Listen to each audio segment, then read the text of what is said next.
Olá a todos, me chamo Virgínia Rossi Guimarães e sou aluna da Universidade Federal de Viçosa. E hoje irei apresentar o meu trabalho de pesquisa intitulado Programa Mais Médicos e Programa Médicos pelo Brasil, Ruptura ou Continuidade. Mesmo com a implementação do Sistema Único de Saúde, o Brasil ainda possuía uma insuficiência de médicos. Então, ao longo dos anos, foram implementadas algumas políticas voltadas para sanar esse problema. Dentre elas, podemos citar o Programa Mais Médicos. Desde a sua implementação no ano de 2013, durante o governo da ex-presidente Dilma Rousseff, o programa estava sendo bem avaliado e obtendo bons resultados, até ser anunciada a sua substituição pelo Programa Médicos pelo Brasil no ano de 2019.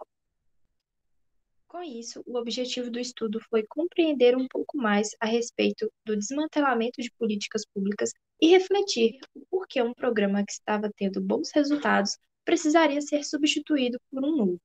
E, além disso, nos propusemos a comparar ambos os programas. O desmantelamento de políticas públicas pode ser entendido como a alteração ou o encerramento de alguma política já existente, que pode ocorrer por alguns motivos. No caso deste estudo, resolvemos ressaltar o desmantelamento simbólico e o ativo. O desmantelamento simbólico diz respeito a anúncios e discursos de intenções de que esforços estão sendo desenvolvidos para a melhoria do governo, e para isso ocorrer, teriam de ser descontinuadas ou encerrar algumas políticas, mas sem de fato haver mudanças significativas. Já o desmantelamento ativo é utilizado como estratégia quando os atores políticos acreditam que encerrar, que o desmonte de alguma política é a melhor solução para determinada situação, seja por motivos pessoais, ideológicos ou político-partidários. Nas situações em que o público estava aceitando a política a ser encerrada, costuma gerar um efeito negativo na tomada de decisão. Para evitar esse constrangimento, os atores políticos costumam utilizar de técnicas de evitação de culpa. No caso do artigo, vamos ressaltar a damned if you do, damned if you don't, que consiste basicamente em discursos e anúncios de tensão de que a situação no país não está boa, está precária e que é necessária uma mudança para o cenário melhorar.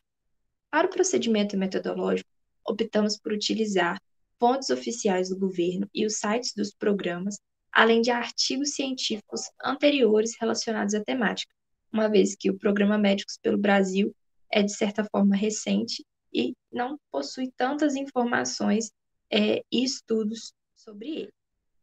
E como forma de análise, elaboramos uma linha do tempo que contemplava o intervalo entre a implementação do Programa Mais Médicos até a implementação do Programa Médicos pelo Brasil, a fim de compreender os principais acontecimentos que compreenderam esse intervalo de tempo.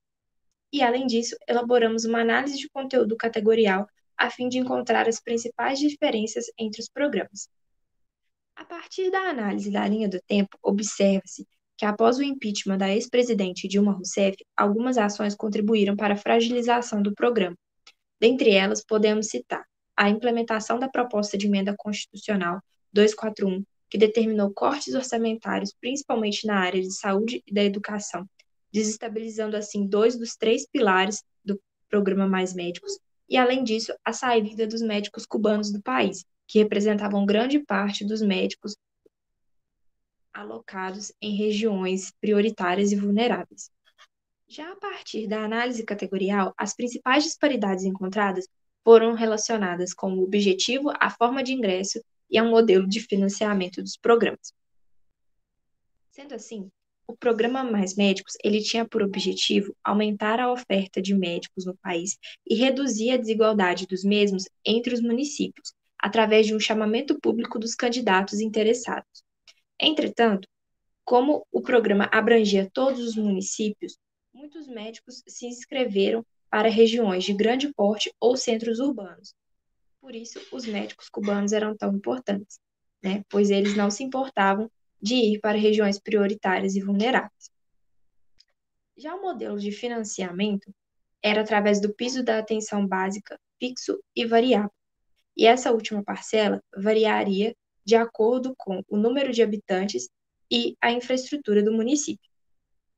Em contrapartida, o programa Médicos pelo Brasil tinha o objetivo de incrementar o número de profissionais através de um processo seletivo estruturado que contemplaria apenas municípios vulneráveis, prioritários e distritos sanitários indígenas.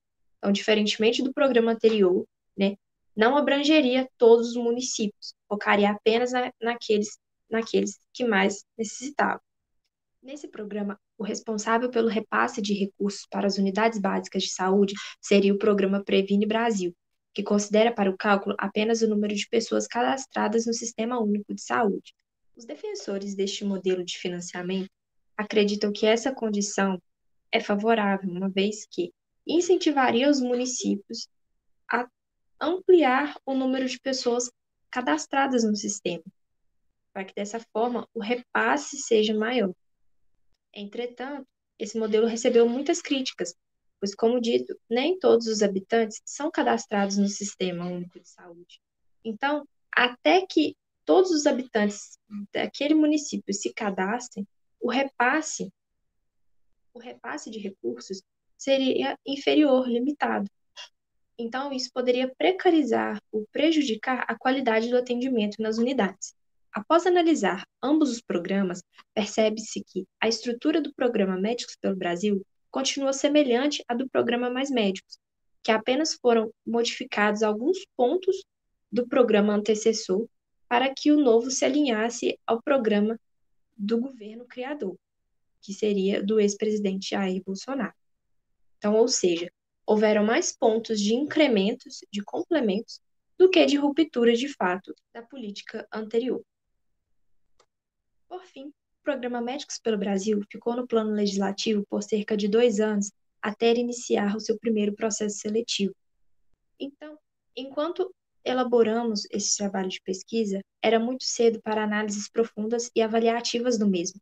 Então, como sugestão para trabalhos futuros, sugerimos o acompanhamento do desdobramento deste programa, a fim de atualizar os resultados e avaliações, e também do programa Mais Médicos, dado o cenário político atual, no qual o ex-presidente Jair Bolsonaro, criador do programa Médicos pelo Brasil, não foi reeleito, e o ex-presidente Luiz Inácio Lula da Silva, do Partido dos Trabalhadores, que esteve diretamente envolvido com a criação do programa Mais Médicos, foi eleito e assumiu a presidência do país em 2023. Gostaria de agradecer à Fundação de Amparo à Pesquisa do Estado de Minas Gerais, a FAPEMIG, à Universidade Federal de Viçosa e à Fundação Arthur Bernardes por todo o apoio durante a minha pesquisa e também ao Simpósio de Integração Acadêmica pela oportunidade de apresentar este trabalho. Obrigada.